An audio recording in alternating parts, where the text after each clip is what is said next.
নমস্কার, 99 নিউজ বাংলায় আপনাদের সকলকে স্বাগত। আপনাদের সঙ্গে আমি রমা। চোখ রাখবো আজকে চাঞ্চল্যকর খবরে। কুলটিতে এক বেসরকারি কারখানায় চুরির অভিযোগে সিএসএফ এর হাতে আক্রান্ত হলো দুই যুবক। আপনাদের আবারও বলে রাখি, সিএসএফ এর হাতে আক্রান্ত দুই যুবকের মধ্যে মৃত হয় এক যুবকের ও আরও এক যুবক গুরুতর আহত ও হাসপাতালে ভর্তি। সেই ঘটনার প্রতিবাদে ধর্নায় বসেছেন বিজেপি বিধায়ক অজয় পোদ্দার। পাশাপাশি ধর্নায় সামিল হয়েছেন তৃণমূল আইএনটিটিইউসি এর জেলা সভাপতি অভিজিৎ ঘটক ও কুলটি শাখার তৃণমূল কর্মীরা। এই দুই দলেরই ও পরিবার সহ মূল দাবি হলো, তারা যদি চুরি করেছে তবে তাদের পুলিশের হাতে তুলে দেওয়া হলো না কেন? কেন সিএসএফ এর হাতে তাদের আক্রান্ত হতে হয়?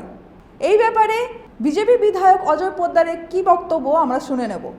যদি কিছু ঘটনা হয়ে থাকে তাকে অ্যারেস্ট করে পুলিশকে দেওয়া, হত্যা করা। তো বাবা তো বলছে তো মেলা দেখতে গিয়েছে, মেলা দেখার পথে ওকে ধরে পিটিয়েছে, মেরে দিয়ে পারে ফেলে দিয়েছে।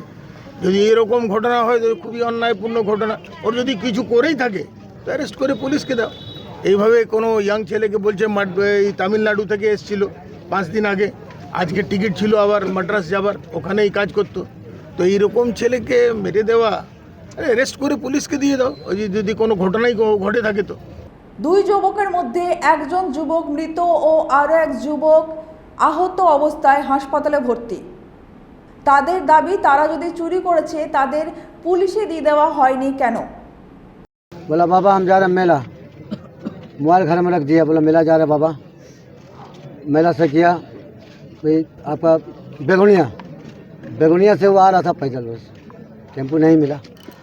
और 8:30 9 ये टाइम हो रहा था, ज़्यादा नहीं।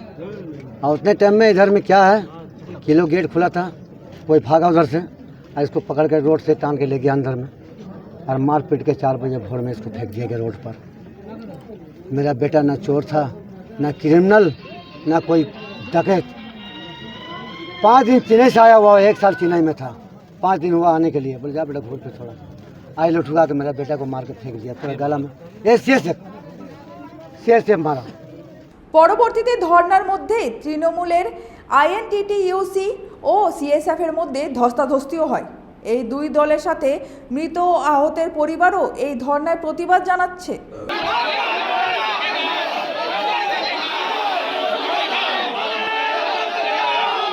এই ব্যাপারে তৃণমূল আইএনটিটিইউসির জেলা সভাপতি অভিজিৎ ঘটকের কি বক্তব্য আমরা শুনে নেব।